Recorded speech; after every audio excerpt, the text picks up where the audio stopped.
Missiles israéliens contre roquettes du djihad islamique. Jamais depuis mai 2021 et la guerre de 11 jours, la violence avait atteint un tel niveau entre l'État hébreu et les organisations armées de Gaza. Israël a mené une opération de contre-terrorisme précise contre une menace immédiate. Notre combat n'est pas contre la population de Gaza. Le djihad islamique est un supplétif de l'Iran qui veut détruire l'État d'Israël et tuer des Israéliens innocents. Le chef du djihad islamique est à Téhéran en ce moment même. Nous ferons tout ce qu'il faut pour défendre notre peuple. Le premier raid israélien date de vendredi matin. La cible, Taïsir al-Jabari, l'un des leaders du djihad islamique. Avec lui, 14 autres personnes ont été tuées. Des combattants selon Israël, des civils selon les autorités palestiniennes, dont cette fillette de 5 ans, et plus de 125 personnes auront été blessées.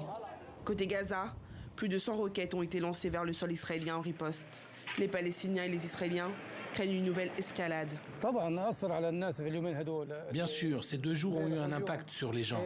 Le déplacement est difficile parce que les gens ont peur des guerres, surtout de cette guerre-ci.